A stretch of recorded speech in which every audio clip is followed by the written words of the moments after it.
Hey, if you're looking to level up your AR-15's accuracy, customize it like you're getting ready for an Escape from Tarkov raid, or you just want to make it look badass, you're in the right place. Now, most folks think their handguards are just there to keep their hands from burning, or they're there so they can slap on a flashlight and a forward grip. But here's the kicker. Free-Float handguards aren't just accessories for your rifle. They're the next level in AR-15 modularity, and they decide what kind of accessories you're gonna be able to have on your rifle. I built dozens of ARs in my life, from complete budget blasters that are sub $700 to monstrosity battle rifles that have $3,000 IR lasers on them. And I've seen firsthand how a Free-Float handguard can transform a rifle. So stick with me and I'll break down what they are, why they matter, how you can install one, and how to pick the perfect handguard for your build. Let's get started by defining what a Free-Float handguard actually is. They're a one-piece handguard for firearms like these AR-15s that are attached solely to the upper receiver's barrel nut. This leaves the barrel completely untouched along the length of the barrel. Unlike with drop-in handguards where contact with the barrel happens at multiple points via a delta ring and a handguard cap, a Free-Float handguard floats around the barrel, eliminating any pressure or interference that could affect the barrel's harmonics. This design boosts the accuracy of the rifle by preventing point of impact shifts from your accessories like slings or bipods. It also provides a stable platform for mounting your accessories like lights and grips via the rail systems such as Picatinny or M-LOK or Keymod, whatever you have in your rifle. They're typically made of aluminum or carbon fiber or even sometimes polymer, and they come in various lengths from 7 inches to 15 inches to match different barrel and gas system configurations. Here's a pro tip though. While you're attaching accessories to your handguard, especially with M-LOK and Keymod, you do not want any of the nuts or bolts to make physical contact with the barrel of your rifle. Guys, I've seen this happen most often when guys are attaching their forward grips near their gas system. This point of contact can throw off the barrel's harmonics and it can eliminate the advantage from having a Free-Float handguard in the first place. Now I'm gonna bring this up a couple of times, and I say this a lot because I really do just see this all the time. You guys need to be cognizant of that before we move on. All right, let's kick this off with the fun stuff. What kind of Free-Float handguards can you get? The options are absolutely wild out there, and each one has its own vibe.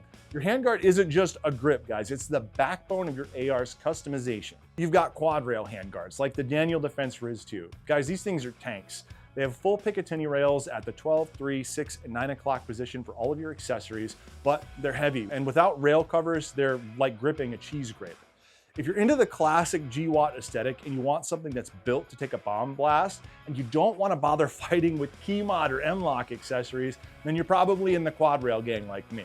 Then there's M-LOK. These are the king of modern handguards. I want you to think Aero Precision, BCM, Stinger. These guys are lightweight, they're sleek, and they have module slots for an infinite number of accessories. The problem is when you're buying those accessories, you need to make sure you're buying the M-LOK compatible accessories, and you have to understand how a T-nut works. I'm looking at you, Greg. I know you called our customer support guy and yelled at him because you couldn't figure out how the M-LOK T-nuts work. Following M-LOK, you have Keymod rails. I'm not gonna sugarcoat this one, guys. Keymod support has been faltering over the past few years, with many manufacturers no longer even supporting the platform. In the end, the open source system from Magpul made with M-LOK is simply easier to manufacture, and the standard has pretty much already been set across the industry. Keymod's a bit like Betamax living in a VHS world, so you guys might want to finish that build soon if you've already got Keymod. For the weight weenies out there, you got carbon fiber or skeletonized handguards like Smoke Composites. They're stupid light and they're perfect for competition builds where weight matters more than modularity. But you sacrifice all your rail space entirely with this setup, so just keep that in mind if that's the way you're gonna go. Why does this matter? Your handguard defines your AR's function and feel. Building a battle rifle or home defense rifle that needs a lot of support for secondary systems like night vision, you might want to go with a quad rail or M-LOK. If you're building for competition or long treks up into the mountains to hunt, carbon fiber or something else that's slim and super lightweight is going to fit the bill. I once slapped a quad rail on a lightweight build just so I could go get a bipod on the rifle for a prairie dog hunt in Wyoming. It kind of felt like I was carrying a dumbbell a few miles into that movement once we got out of the UTVs. And let's just say the lesson was learned. Make sure you match your handguard to your rifle's objective. That way you don't have a really bad time. Here's where Free-Float handguards shine. They make your AR stupid accurate. Unlike drop-in handguards, which touch the barrel and mess with the harmonics, free-float handguards attach only to the upper receiver's barrel nut. The barrel floats free, it's untouched. So vibrations from firing or pressure from a bipod isn't gonna shift your point of impact. This is a huge bonus. All right, so picture this. You're at the range, you're zeroing your rifle with the drop-in handguard, and you add a bipod to the end of it. And suddenly, your shots are off by an inch at 100 yards. It's frustrating, right? It's because the new attachment is impacting your barrel's harmonics even more.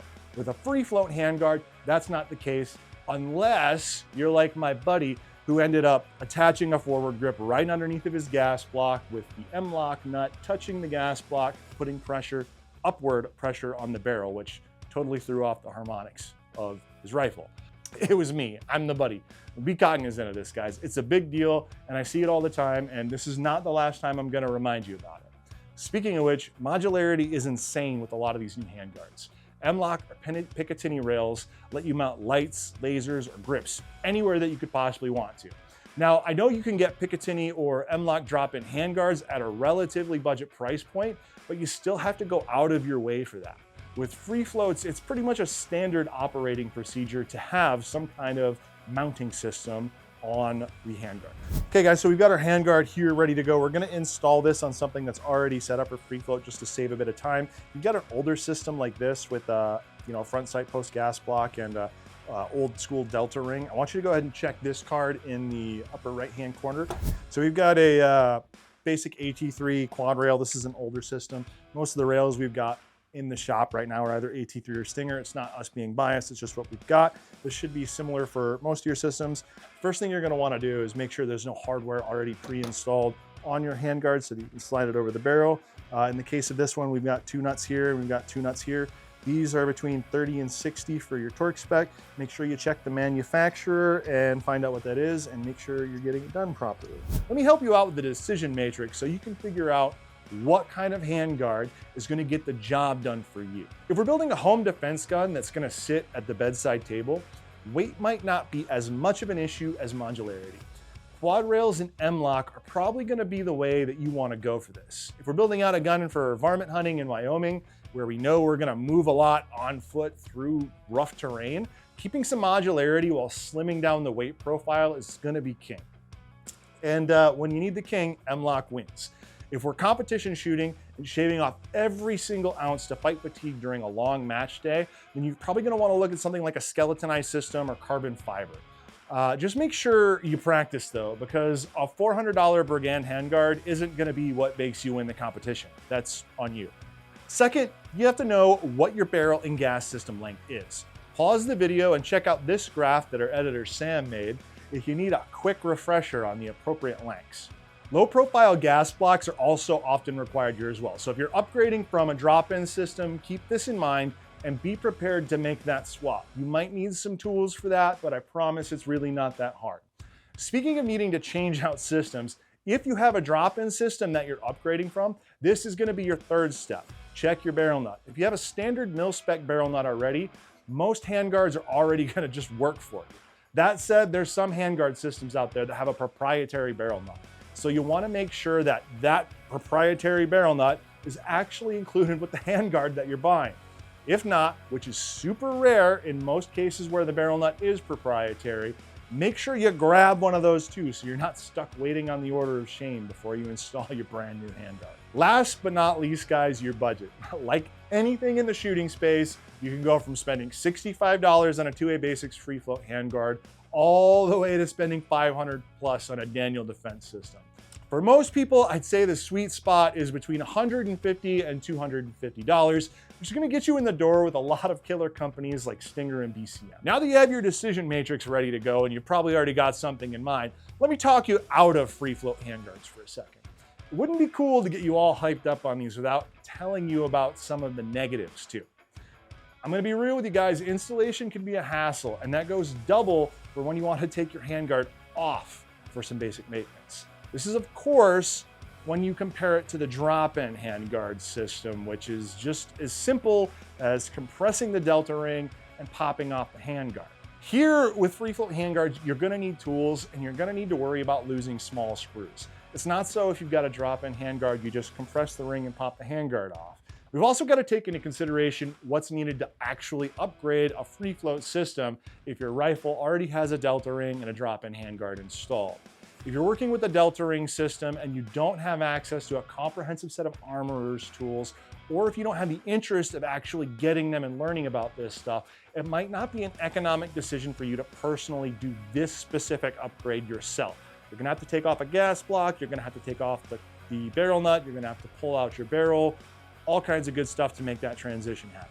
Speaking of economic upgrades, we also have to talk about the cost of free-float systems. While it's possible to get down and dirty with budget free-float systems thanks to advances in machining technology over the years, for the most part, you're still looking at $50 to $100 on the low end for free-float handguards. With your drop-in systems, that $50 to $100 is gonna get you a lot further, especially if you're talking about upgrading a pre-existing rifle with a delta ring and end cap already living on the rifle's barrel. That said, we can ignore the economics of everything if you've already got some kind of free-floating handguard on your rifle, which leads us to our next topic. But guys, I know you hate to hear it, especially Greg, who I hear is still out there right now trying to find an excuse to not clean that gun in his gun safe. Greg, what are you doing, man? You guys, you got to keep your free-float handguards in top shape with simple maintenance. It's easy. All you got to do is check all your screws and bolts for looseness from time to time. Also, you need to clean your handguard with some kind of cleaning solvent or soap and water from time to time too. This is going to get all the carbon and dirt out of your handguard that I know has been in there for days, months, weeks, maybe years. Also, use thread lockers on all of the screws with your accessories to keep them secure. Guys, a quick inspection every few range trips is gonna keep your setup reliable. I've learned this the hard way a number of times when loose M-lock screws popped out and had me crawling around on all fours at the local range and even here in the studio a couple times. Let's tackle some facts and myths about free floats real quick. Question, do the free float handguards require more maintenance than drop-in handguards? Here's your answer. No, guys, they're about the same.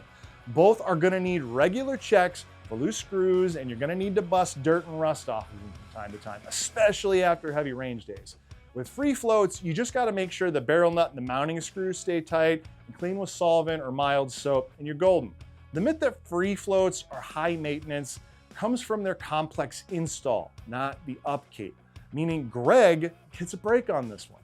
Next question, am I gonna need a low profile gas block for my handgun? Most of the time you are. And most of the time, you will in fact want to upgrade to a low profile gas block. There's going to be a few rare exceptions to this rule, but for most of us, I'd say it's worth just spending the extra $20, $30 to upgrade to a low profile gas block. Now, if you're moving to a free float handguard that doesn't already have one, just go ahead and do it. It's 20 bucks, guys. $20 is $20. Now, here's my favorite myth about free float handguards. Free float handguards always improve the accuracy of the shooter. Nope, bad, wrong. Bad fundamentals or a super cheap barrel are still gonna mess you up. Ultimately, a gun can only be as accurate as the shooter, and the shooter is only capable of being accurate as the barrel. Caveat off of that, having bad placement of accessories on your handguard is also gonna mess you up. I know I've already said this 2 times, and this is the 3rd time, but make sure you are putting no pressure on your gas block with a forward grip or a bipod. If I had $1 for every time I saw it, CJ owed me $3 just this month, and our CS guy would be well on his way to retirement already. My second favorite myth is that free float handguards are only for professional or competitive shooters. Fake news. Free float handguards do shine in precision and competition setups due to their increased accuracy and the extra modularity. They're awesome for anyone that wants a modern customizable AR-15.